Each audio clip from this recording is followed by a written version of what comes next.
कामाक्षी नमः।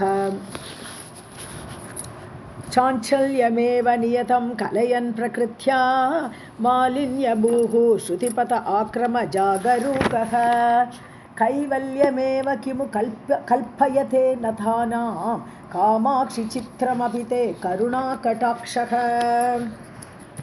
ஸோ இது கடாட்சத்தை சதகம் பார்த்துட்டு இருக்கோம். தேவியோட கடைக்கண் பார்வை அதான் கடாட்சம்னு சொல்கிறது. கடைக்கண் பார்வையை வர்ணிக்கிறாருங்க.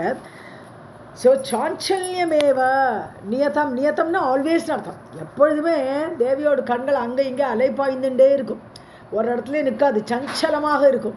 சஞ்சலம்னு எதனால் அப்படி சஞ்சலமாக இருக்குன்னு சொன்னால் எல்லாரையும் கடாட்சிக்கணும், சகல ஜந்துக்களின் மேலேயும் நம்முடைய பார்வை படணும். அதனால அது சஞ்சலமாக அங்கேயும் இங்கே அலைப்பாய்ந்துட்டு இருக்கு. கலையன்னா செய்து கொண்டு பிரகிருத்தியா மாலின்ய பூஹு, பிரகிருத்தினா இயற்கையாகவே மலினமாக இருக்கக்கூடியது. மலினத்துக்கு நிறைய அர்த்தம் உண்டு. மலினம்னா அழுக்கு, பாபம், மலினம்னா குற்றம், மலினம்னா தமோ குணம், கடைசியில் மலினம்னா கருப்பு கலர். ஸோ எல்லாமே அந்த கருமைங்கிறதே அப்படி தானே, பாபம் குற்றம் எல்லாத்துக்கும் கருமை கலர் சொல்கிறோம் இல்லையா, பிளாக் கலர் தானே. ஸோ இந்த பார்வை வந்து கருமையாக இருக்குது, கருவிழிகள் இல்லையா, அதுலேருந்து வருதுனால கருப்பு கலரோடு இருக்கக்கூடியது.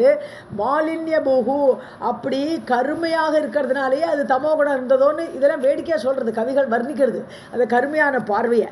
ஸ்ருதிபத ஆக்கிரம ஜாகரூக, ஸ்ருதிபதம்னா இது ஸ்ருதினா காது இங்கே. ஸோ காது வரை நீண்ட கண்கள், ஆக்கிரமன்னா அதை ஆக்கிரமிக்கிறதுக்கு. கடைக்கண் பார்வை அப்படியே போய் உன்னுடைய காது வரை நீண்டிருக்கு, அதுக்கு விழிப்போடு இருக்கு. ஜாகரூகன விழிப்போட காது வரை அப்படி நீண்டு போகக்கூடிய அந்த கண்கள், அப்படி கருப்பாக இருக்கக்கூடிய கண்கள் பார்வை. கைவல்யமேவ கிமு கல்பயதே நதானாம்னு கேள்வி கேட்குறாங்க. நதானாம் வணங்குபவர்களுக்கு கைவல்யத்தை எப்படி கொடுக்குறதுன்னு கேட்குறாங்க. கைவல்யம்னா என்னது? ஒன்று ஜீவன் முக்தின்னு சொல்லலாம். கைவல்யம்ங்கிறது மோட்சங்கிறது ஜீவன் முக்த நிலைமையில கைவல்யம்னு பேர். மோட்சங்கிறது என்னது? இந்த அப்படியே விதேக முக்தியும் மோட்சத்தை அடையலாம், தேகத்தை இழந்தும் மோட்சம் அடையலாம். ஜீவன் முக்தின்றது தேகத்தோடையே இங்கேயே மோட்சம் அடைகிறது. அப்படின்னு என்ன அர்த்தம்? நம்ம உயிரோடு தான் இருப்போம், சாக மாட்டோம், ஆனால் இங்கேயே மோட்சானந்தத்தை அனுபவிச்சுட்டு இருப்போம் உள்ளுக்குள்ளே போய். ஆனால் எல்லா காரியமும் பண்ணிட்டுருப்பேன், அவன் தான் ஜீவன் முக்தன், அது கைவல்யம்னு பேர். ஆக மொத்தத்தில் அங்கே தமசோ ரஜோகுணமோ கிடையாது. அந்த ஜீவன் முக்த நிலைமையில கைவல்ய நிலைமையில ஒன்லி சத்துவகுணம், விச் இஸ் ஒயிட், வெள்ளை. சத்துவகுணத்துக்கு கலரானது வெள்ளை.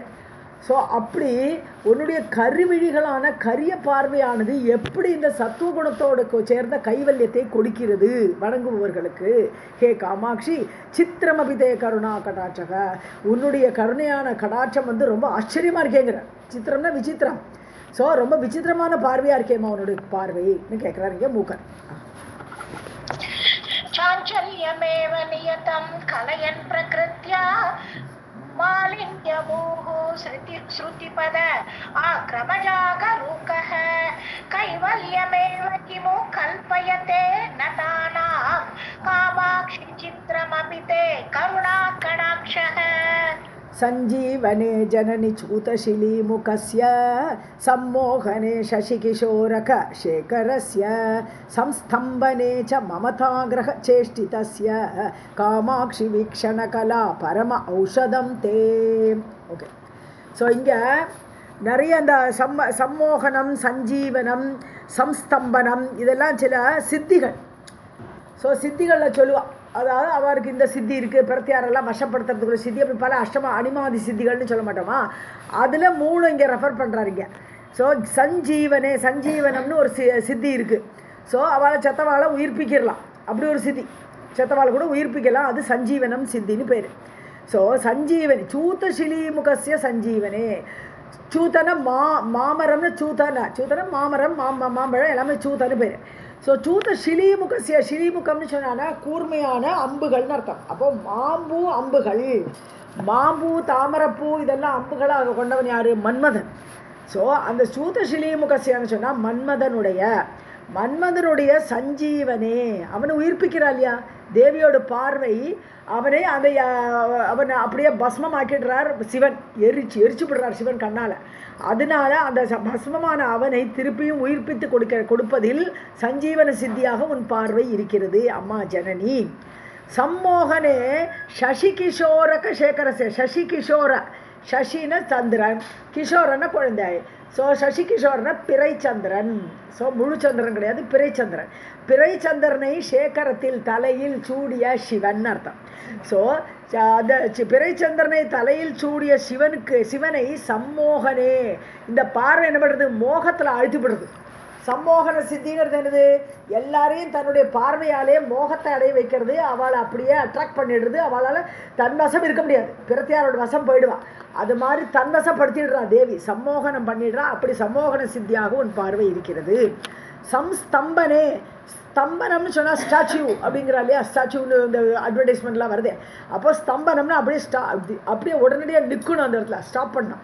ஸோ அதில் மமதா கிரக சேஷி கிரகன்னா பிசாசின்னு அர்த்தங்க. மமதா கிரகம்னு என்னது, என்னுடையன்னு சொல்கிறோம் இல்லையா, அப்படிப்பட்ட அந்த மமதா அந்த மமதா கிரகத்துக்கு அந்த பிசாச சேஷ்டிதசிய சம்ஸ்தம்பனன்னு அர்த்தம், அதை நிறுத்திவிடுறது அப்படின்னு அர்த்தம். இனிமேல் நமக்கு மமக்காரம் இருக்காது, என்னோடு வீடு என்னோடு குழந்தை அப்படின்னு சொல்லிட்டு இருக்க மாட்டோம். ஸோ அந்த பார்வை தேவியோட கடாட்சம் நம்ம மேலே பட்டா அது நம்மளை இந்த மமதா பிசாசம் நம்மளை ஆட்டி வைக்கிறதுலேருந்து நீக்கிவிடும். ஸோ சம்ஸ்தம்பனம் அந்த காரியத்தை உன்னுடைய பார்வை செய்கிறது. ஸோ காமாட்சி வீட்சண கலா, உன்னுடைய அந்த வீட்சணம், அந்த பார்வை இருக்கே, அதோடைய கலை இருக்கே, பரம ஔஷதம். இதை மாதிரி ஒரு மருந்து கிடையவே கிடையாது. எல்லாருக்குமே மருந்தாக இருக்குது. ஸோ அவனை உயிர்ப்பிக்கிற மருந்தாக இருக்குது. அதே மாதிரி சிவனை மோகப்படுத்துறதுக்கு அவருக்கு ஒரு மோகத்தை அடைவிக்கிட்டு அப்போ தானே சிருஷ்டி ஏற்பட போகிறது. தேவியோட மோகம் படலைன்னா அவர் சிருஷ்டி பண்ண மாட்டார், தட்சிணாமூர்த்தியாக உட்காந்துருப்பார். ஸோ அதுவும் உலகத்துக்கு உபகாரம், அதுவே ஔஷதமாக தான் இருக்குது. அது மாதிரி அந்த மமதா, நான் என்னுடையங்கிற அந்த மமகாரத்தை நீக்கிறதுக்கும் அது உபயோகப்படுறது. சஞ்சீவனே ஜனனி சூர்தசிலி முகஸ்ய சம்மோகனே சசி கிஷோரக சேகரஸ்ய சம்ஸ்தம்பனே மமதா கிரக சேஷ்டிதஸ்ய காமாட்சி வீக்ஷணகலா பரம ஔஷதம் தே. நீலோபி ராகமதிகம் ஜனயன் புராரேः லோலோபி பக்திமதிகம் அதிகாம் திருடயன் நராணாம் வக்ரோபி தேவி நமதாம் சமதாம் விதன்வன் காமாட்சி நிருத்யது மயி त्वद அபாங்கபாதக. ஸோ நீலோ அப்பி, நீலன்னு பிளாக் கலர் தான் நீலம்னு சொல்லுவாள் சம்ஸ்கிருதத்தில். நீலம்னா நீல கலருக்கும் நீலம் தான், பிளாக் கலரை நீலம்னு சொல்லுவோம். ஸோ நீலோ அப்பி, உன்னுடைய பார்வை நல்ல கருவிழியாக கருப்பாக இருக்குது. ராகம் அதிகம், அப்போ கருப்புன்னா தமோகுணம். ஸோ தமோகுணத்தோடு கூடிய கலரை கொண்டிருக்கு உன்னுடைய பார்வை. ஆனால் புராரேகே, புறம் எரித்த, அரின எதிரி, புறமெரித்த சிவனுடைய ராக அதிகம் ஜனயன், ராகம்னா லவ், அஃபெக்ஷன், அப்போ ஆசை, அதெல்லாம் ரஜோகுணத்தை சேர்ந்தது. ஸோ கருவிழி பார்வை கருப்பாக இருந்த போதிலும் சிவன்கிட்ட வரும்போது ரஜோகுணமுடைய அன்பை பெருக்குகிறது. ராகம் அதிகம் ஜனயன், அதிகமான அன்பை பெருக்கெடுக்க செய்கிறது, ரஜோகுணத்தை கொடுக்கிறது. லோலோ அப்பி, இந்த பார்வை லோலோன்னு அங்கே இங்கே அலைப்பாயிருது. அப்படி இருந்தால் கூட நராணாம் பக்திம் அதிகாம் திருடயன், மனிதர்கள் பக்தியோடு தேவியை தொழுதா அவள் மேலே இந்த பார்வை படுறோச்சே என்ன ஆகிடுதான், அவளுடைய பக்தி ரொம்ப ஸ்ட்ராங்காக ஆகிடுது, திருடமாக ஆகிடுது. அதுக்கு அங்கே லோன்னு அலையிறது இல்லை, பக்தி இருக்கா இல்லையா அந்த சந்தேகமே இல்லை. அப்படி பக்தியை ஸ்ட்ராங் பண்ணுறது. ஆனால் இந்த பார்வை சஞ்சலமானது. ஆனால் பக்தி வரும்போது லோன்னு அந்த பக்தி இருக்காது, ரொம்ப ஸ்ட்ராங்கான பக்தி ஆக்கி விடுகிறது. வக்ரோ அப்பி, வக்ரான்னா வளைந்தான்னு அர்த்தம். ஸோ வளைந்து பார்வை வளைஞ்சு தான் போகிறது. எப்போவுமே பார்வை எப்போவுமே கடைக்கன் பார்வை காது வர போகிறச்சு எப்படி போகும், மேலே புருவம் வேறு இருக்குது, அதோடு சேர்ந்தாலே வளைஞ்ச இது வந்துடும் பார்வைக்கு. ஸோ தேவி நமதாம் சமதாம் விதன்வன், ஸோ வணங்குபவர்களுக்கு, நமதாம்னா யார் நமகான்னு சொல்லி நமஸ்காரம் பண்ணுறாளோ அவளுக்கு சமதாம்னா சமத்துவத்தை, சமத்திற்குன்னு எல்லாரும் சமமாக பார்ப்பான். இவன் மேலானவன் இவன் கீழானவன் அப்படி பார்க்க மாட்டான். எல்லாரையும் ஒன்று போல சமத்திற்காக ஒரே பார்வையோடு எல்லாரையும் பார்க்கக்கூடியவர்களாக செய்கிறது இந்த பார்வை பண்ணுறது. ஸோ இது வளைஞ்சிருக்கு. ஆனால் அவன் நேர்கொண்ட பார்வையாக எல்லாரையும் ஒரே போல் பார்க்குறான். பார்வை வளைந்திருந்த போதிலும் அதை அடைபவர்கள் அவள் சமத்திற்காக எல்லாரையும் சமமாக ஒரே மாதிரி பார்க்கறது. வளைந்த பார்வையெல்லாம் வக்கர புத்தியெல்லாம் அவளுக்கு இருக்காது, அப்படி கொடுக்கறது. ஹே காமாட்சி மயி தொத அபாங்க பாத்தக நிருத்தியது, என்கிட்ட உன்னுடைய இந்த கடைக்கண் பார்வையானது, பாத்தகன்னா விழக்கூடிய, என்ன விழக்கூடிய அந்த பார்வையானது என் மீது விழட்டும்னு கேட்குறேன். மயி நிருத்தியது, என் மீது விழுந்து டான்ஸ் ஆடட்டும் உன்னுடைய பார்வைன்னு சொல்கிறாருங்க மூக்கன். नीलो अपि रागम् अधिकं जनयन् पुरारेः लोलो अपि भक्तिम् अधिकां दृढयन् नराणां वक्रोऽपि देवि नमतां समतां वितन्वन् कामाक्षि नृत्यतुमयि त्वत् अपाङ्गपादः पातः कामद्रुहः हृदय यंत्रण जागरूका कामाक्षि चंचल दृक् अंचल मेखला ते आश्चर्यम् एव भजतां झटिति स्वकीय संपर्क एव विदुनोति समस्तबन्धान्. ரெண்டாவது லைன் பார்ப்போம். கய காமாட்சி சஞ்சல திருக்கு, அதாவது சாஞ்சல்யம், சஞ்சலமாக அங்கே இங்கே அலைப்பாயக்கூடிய உன்னுடைய பார்வை, திருக்கு பார்வை. அச்சல மேகலாதே, அதாவது அஞ்சல மேகலா, அஞ்சலம்னா அமைப்பாக, மேகலா, மேகலானா இந்த ஒட்டியானத்துக்கு மேகலைன்னு சொல்லுவோம் நம்ம, போட்டுருக்க ஒட்டியானம். இங்கே அது ஒரு சரடு தானே, மேகலைங்கிறது ஒரு சரடு. அது மாதிரி இந்த பார்வையாகப்பட்டது. ஸோ சரடு போல் அப்படி வரிசையாக சரடாக, அதாவது வரிசையாக வரக்கூடிய பார்வை இது. அஞ்சல மேகலாதே, ஸோ உன்னுடைய பார்வையோட அமைப்பாகப்பட்டது. காமத்ருக, காமனை எரித்த, துரோகம் பண்ணின, துருகன துரோகம். ஸோ காமனை எரித்த அந்த சிவன், காமத்ருகன சிவன் அர்த்தம். ஹிருதய யந்திரண ஜாகரூகா, அவருடைய ஹிருதயத்தை கட்டுறதுக்கு இந்த சரடு யூஸ் ஆகுது. இவருடைய மேகலையாக இருக்கக்கூடிய அந்த பார்வையோட அமைப்பு எப்படி இருக்குன்னா, சிவன் மேலே படுறோச்ச சிவன் அதால் கட்டப்பட்டு விடுகிறார், அவளுடைய வசத்தில் ஆடுகிறார். ஸோ தேவி தன்னோட கயத்தால் கட்டி, பார்வைங்கிற கயத்தால் சிவனை கட்டி எடுத்து தன்வசப்படுத்துகிறாள். ஜாகரூகான்னு ரொம்ப விழிப்போடு இருக்கா அந்த பார்வை. ஆச்சரியமேவ, இப்படிப்பட்ட பார்வை ரொம்ப ஆச்சரியமாக இருக்குது. எப்படின்னா, பஜதாம் ஜடிதி, யாரெல்லாம் தேவியை வணங்குறாளோ, பஜிக்கிறார்களோ, கொண்டாடுகிறார்களோ அவர்களுக்கு ஜடிதி உடனடியாக, ஸ்வகீய சம்பர்க்க ஏவ, அதாவது உன்னுடைய பார்வை, சம்பர்க்கம்னா இது தொடர்பு, சம்பர்க்கம்னா இது ஒருத்தருக்கு ஒருத்தர் மீட் பண்ணுறோம், சம்பர்க்கம் பண்ணுறதுன்னு தொடர்புன்னு அர்த்தம். ஸோ உன்னுடைய பார்வை தொடர்பு கிடச்ச உடனே யாரெல்லாம் கொண்டாடுறாளோ அவளுக்கு உன்னுடைய பார்வை பட்ட உடனே சமஸ்த பந்தான் விதுனோதி, அவளுடைய பந்தங்களெல்லாம் அறுத்து விடுறதுங்கிற. ஸோ சிவனை கட்டுற அதே பார்வை, சிவனை அந்த சரடு கட்டுறது. ஆனால் இதே உன்னை கொண்டாடக்கூடிய மற்றவர்களுக்கு எல்லாருக்குமே அவர்களுடைய பந்தம்னு இது சம்சார பந்தம், தலை, இந்த கட்டை விதுனோதி நீக்கி விடுகிறது. ஸோ இதுக்கு எக்ஸாம்பிள் பார்த்தோம்னா, ஒரு கட்டு இன்னொரு கட்டை நீக்கும். எப்படி, ரொம்ப ஒரு இது விறகு கட்டை நல்லா கட்டி வச்சுருக்கா, அந்த கயத்தை அவுக்க முடியல, அப்போ இன்னொரு கயிறு எடுத்து ரொம்ப ஸ்ட்ராங்காக கட்டு போட்டால் அந்த கட்டு லூஸ் ஆகிடும். இந்த கட்டை ரொம்ப டைட்டாக கட்டாமல் நல்லா பிடிச்சிக்கணும், கட்டிக்காமல் பிடிச்சிடணும்னா அந்த முதல் கட்டு லூஸ் ஆகிடும், ஈஸியாக வந்து விடும். அதை மாதிரி ஏற்கனவே கட்டில் இருக்கக்கூடிய பந்தத்தில் இருக்கக்கூடிய மக்களுக்கு உன்னுடைய பார்வையாகப்பட்ட கட்டு அந்த முதல் பந்தம்ங்கிற கட்டை விட்டு விடுகிறதுன்னு சொல்கிறார். ராமகிருஷ்ணா, காமத்ருஹ ஹிருதய யந்திரண ஜாகரூகா காமாட்சி சஞ்சலத்ருக் அஞ்சலமே கலாதே ஆச்சர்யம் ஏவ பஜதாம் ஜடிதி ஸ்வகீய சம்பர்க்க ஏவ விதுனோதி சமஸ்த பந்தான். कुण्ठीकरोतु विपदं मम कुञ्चितभ्रूचाप अञ्चितः श्रितवेद विदेह भव अनुरागः रक्षोपकारम् अनिशं जनयन् जगत्यां कामाक्षि राम इव ते करुणाकटाक्षः. உன்னுடைய கடைக்கண் பார்வை லாஸ்ட்ல என்ன பார்த்தோம்னா, காமாட்சி கருத்தே கருணா கடாட்சக, உன்னுடைய கருணையாகப்பட்ட பார்வை, கருணையே நிறைந்த அந்த பார்வை ராம இவனுட்டார், ராமரோட கம்பேர் பண்ணார். பார்வையும் ராமரும் ஒரே மாதிரி அப்படிங்கிற, அது எப்படின்னு சொல்ல போகிறேன். இப்போ குண்டி கரோத்து விபதம் மம, அது லாஸ்ட்டில் எடுத்துக்கணும். குஞ்சித ப்ரூச்சாபா அஞ்சிதகா, குஞ்சிதன வளைந்தேன், வக்ர குஞ்சிதன்னெல்லாம் வளைந்தேன்னு அர்த்தம். ஸோ ப்ரூச்சாப்பா, ப்ரூங்கிறது இந்த புருவம். ஸோ புருவம் எப்போவுமே வளைஞ்சு தான் இருக்கும். ஸோ புருவங்கிறது வில்லு. ஸோ புருவா, இப்போ ராமர் கையில் வில் இருக்குது, அதே மாதிரி இந்த பார்வைக்கு ஒரு வில் இருக்குது, பார்வையோட கையில் ஒரு வில் இருக்குது. அது என்னது? வளைந்த புருவம். அஞ்சிதா அப்படி வில்லோட அமைப்பான வில்லோட எப்படி ராமர் இருக்காரோ நீயும் ஒரு வளைந்த புருவங்களான வில்லை வச்சுட்டு இருக்க. ஸ்ருத விதேக பவ அனுராக. விதேகான்னு சொன்னால் தேகம் இல்லாமல் அந்த ஜனகதிகள் எல்லாம் வந்தா இல்லையா, விதேகர்கள்னு பேர் அவர்கள். ஏன்னா நிமி சக்கரவர்த்தி தேகம் இல்லாமல் தான் இருந்தான், அவனுடைய உடம்பை கடைஞ்சி தான் முதல்ல ஜனகன் ஒருத்தன் பிறந்தான்.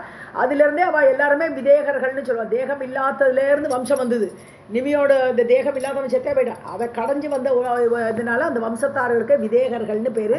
அவளுக்கோட மகளாக ஒரு ஜனகரோட மகளாக பிறந்ததுனால வைதேகின்னு சீதைக்கு பேர் இல்லையா.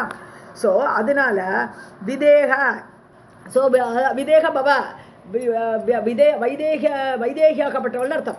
விதேகன தேகம் இல்லாத அந்த ஜனகர்கள் எல்லாமே நிமி சக்கரவர்த்தின்னு வந்ததுனால விதேகர்கள்னு பேர்.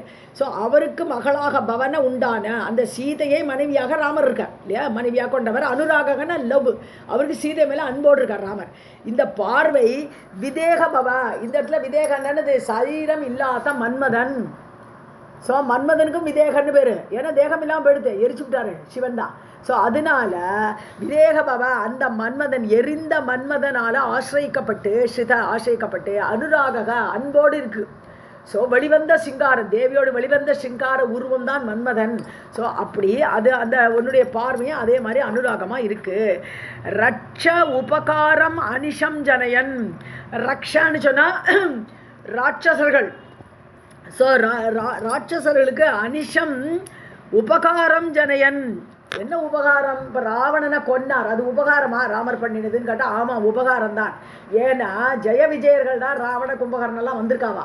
ஸோ அந்த மாதிரி வரும்போது அவன் மீண்டும் ஜெய விஜயனா போனான். அப்போ ஜெய விஜயனா போகிறதுக்கு இவனோட 3 ஜென்மத்தை முடிச்சா தான் அவன் நேரம் ஜெய விஜயனா போக முடியும்.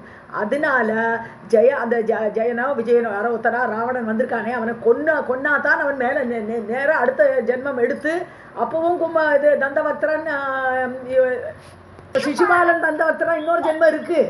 இருந்தாலும் ராமரா அந்த ராவணனை முடித்து அவருக்கு இன்னும் ஒரே ஒரு ஜென்மம் பாக்கி வச்சார். அது உபகாரம் இல்லையா ராட்சசர்களுக்கு.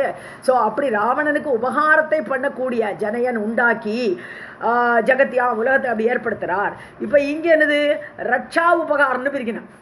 பார்வையை பொறுத்தவரை ரக்ஷா ரெண்டாக பிரிக்கலாத. ஸோ ரக்ஷா உபகாரம் என்னது? எல்லா ஜகத்தியாம் உலகத்தில் அனைத்து ஜந்துக்களுக்கும் ரட்சணம் பண்ணணும், காப்பாற்றணும் அப்படிங்கிற உபகாரத்தை உண்டாக்கி கொண்டிருக்கக்கூடிய பார்வை. ஆகவே உன்னுடைய பார்வையும் ராமரும் ஈக்குவல்னு சொல்றாங்க.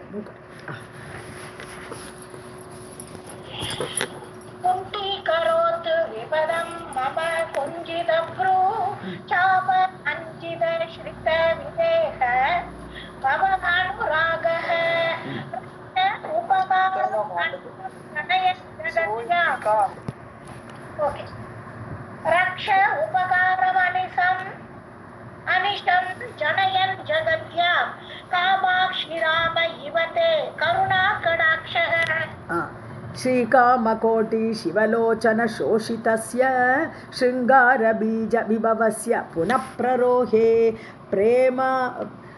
प्रेम अम्बस आर्द्रम अचिरात प्रचुरेण शंके केदारम अम्ब तव केवल दृष्टिपातम. ओके, காமகோடின்னு கூப்பிட்றேன். ஸோ காமகோடி பீடம் தானே பேர், காஞ்சிக்கு காமகோடி பீடம்னே பேர். ஏன்னா காமத்தோட எல்லை, எல்லா ஆசைகளும் ஒடுங்கி போயிடும். காஞ்சியில் தேவியை பார்க்குறோம், சரி நம்மளுடைய ஆசைகள்லாம் அவளிடம் போய் ஒடுங்கிக்கிறது காமகோட்டி. ஸோ அப்படி காமகோடி பீடத்தில் இருக்கக்கூடிய தேவியே சிவலோச்சன, சிவனுடைய பார்வையால் சோஷிதஸ்ய எரிக்கப்பட்ட யார்? மன்மதன். ஸோ சிவனுடைய பார்வையால் சிவலோச்சன சோஷிதஸ்ய, சிவனுடைய பார்வையால் எரிக்கப்பட்ட மன்மதன் சிங்கார பீஜ விபவஸ்ய. இப்போ அவன் என்னாச்சு? சிங்காரத்துக்கு விதையாக வந்துட்டான். இப்போ அவன் எரிச்சதுனால தான் அம்பாள் அவன் மேலே கருணை கடாட்சம் பண்ணி மன்மதனாக உயிர்ப்பித்து அவன் சிங்காரத்துக்கு ஒரு விதையாக ஆனான். விபவஸ்ய அப்படிப்பட்ட வைபவத்தோடு இருக்கான். புனப்பிரரோகே உயிர் கொடுப்பதில். ஸோ அந்த பார்வை அவனுக்கு உயிரை கொடுத்து அவனுக்கு சிங்காரத்துக்கு வித்திட்டது மாதிரி அடுத்து அந்த மன்மதனை உண்டாக்கினதுனால பிரேம அம்பச ஆர்திரம். பிரேமன்னு அன்பு இல்லையா? ஸோ பிரேம அம்பசன்னா தண்ணின்னு அர்த்தம். பிரேம அம்பசன்னா சிங்காரமாகப்பட்ட நீர், அதனால கனிவோடு, ஆர்திரம்னு ஈரம். ஸோ நீரில் ஈரப்பசை இருக்கிற மாதிரி அந்த சிங்காரம் வந்து கனிவோடு இருக்கக்கூடியது. ஸோ அப்படிப்பட்ட ஆர்திரம், அப்படிப்பட்ட மன்மதனை அச்சிராத் பிரச்சுரேனன்னு புன்னுடைய பிரச்சுரமான பரவியான அர்த்தம். பிரச்சுரம் செழிப்பான. அப்போ உன்னுடைய பார்வையோட செழிப்புனால தான் அவன் உயிரோடு வந்தான். இல்லாட்டா எரிஞ்சு பஸ்மமாக கிடக்கணும், எப்படி உயிரோடு வருவான்? ஸோ அப்படி அந்த பார்வையில் என்ன இருந்தது? ஈரம் இருந்தது. அந்த பஸ்மா வந்து எரிஞ்சு கிடக்கு, நெருப்பில் இருக்குது. அப்படி அந்த நெருப்பை நீக்கி ஒரு தண்ணியில் அணைச்சி அதுக்கப்புறம் அதுக்கு உருவம் கொடுக்கணும். அப்போ அந்த மாதிரி வரும்போது உன்னுடைய பார்வை அது ஈரமாக அந்த தண்ணீரால், அன்பு என்கிற தண்ணீரால் ஊற்றி அவனை உடனே உன்னுடைய செழித்த பார்வையால் கேதாரம் அம்ப. ஸோ அப்படி இருக்கும்போது ஒரு வயலில் நீர் பாய்ச்சினா அந்த விதை எப்படி முளைக்குமோ, ஸோ வயலில் இப்போ கேதாரம்னா வயல்னு அர்த்தம். கேதாரம் அப்போ வயலில் நீரை பாய்ச்சரோச்சே அந்த பயிர்கள்லாம் செழிப்பாக வளரும். அது மாதிரி உன்னுடைய பார்வையோட செழிப்பினால நீ அவனை உயிர்ப்பித்தாய் அம்ப. தவ கேவல திருஷ்டிபாதம். கேவலன்னு தனிப்பட்ட ஸ்பெஷல்னு அர்த்தம். கேவலன்னா ஏக்கம், ஒன்றே ஒன்று, அது ஸ்பெஷல். எல்லாருக்கும் அந்த பார்வையெல்லாம் இருக்காது. ஸோ அப்படிப்பட்ட தனிப்பட்ட ஸ்பெஷலான பார்வையாலேயே இந்த மாதிரி தண்ணீர் ஊற்றி பயிர் செழித்து வளர மாதிரி மன்மதனை நீ உயிர்ப்பித்தாய்.